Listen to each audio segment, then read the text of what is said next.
really how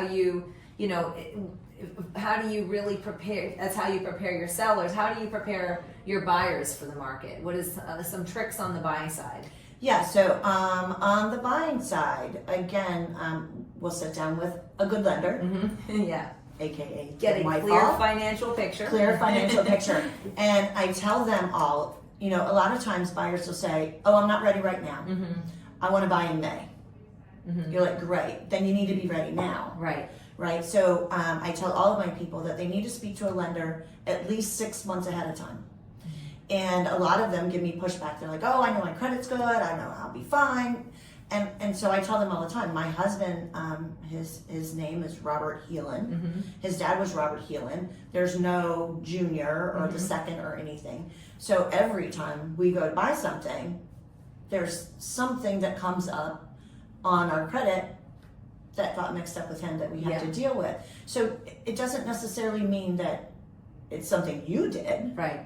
But things come up, especially if you have a common name. Right. If your name is Lisa Smith. Right. Yeah. Or John Smith. Yes. Right. Yeah. You need to prepare sooner. You do. And just having the clarity. Yes. I find that when buyers have clarity, they can make faster, more confident decisions. Mm-hmm. And when you're in the market, I see a lot of people say, oh, they think I should find a house first. It's really not the case. Like, ultimately, the goal is when you're walking through a door and it could potentially be the home you want, we need to make sure those numbers work for you before you get in there. Right. Because how often have we seen people shopping in the wrong price point? They're shopping thinking, oh, they saw a payment online. Yep. Then they get in there and it's like, wait a second, the payment's not that. And it's just because online's using different information. They're using national averages, homesteaded taxes. It's just not accurate. Right. And the intention is not to be, not inaccurate, but it is.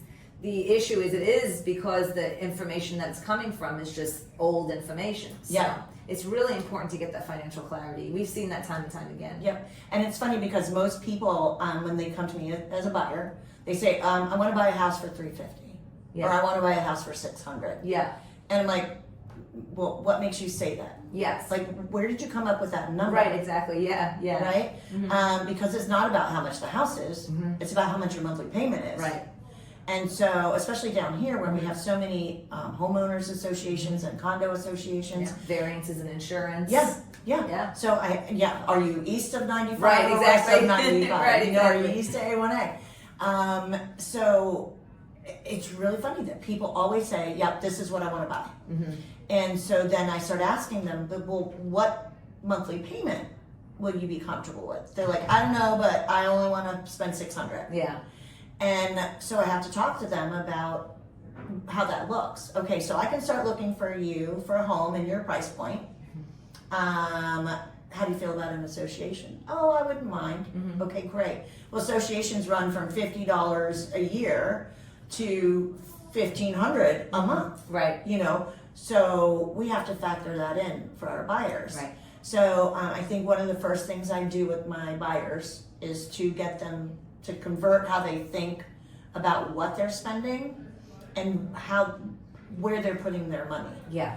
And so we've done this a lot with people as well, depending on where their price point is. If they're on a borderline, maybe able to buy a townhouse or a single family or a condo, then we need to sit and talk to them about, okay, look, the condos you're looking at have $1,000 a month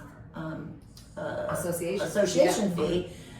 Here's how that would look if we put that towards a single family home. That happened to us. We do that quite often. Yeah, you've done that before. I remember not that long ago you were running into that, and we were able to flip them to a single family. Yeah. So we have to educate our buyers about how to use their money. And how it breaks down and what that payment would look like to them.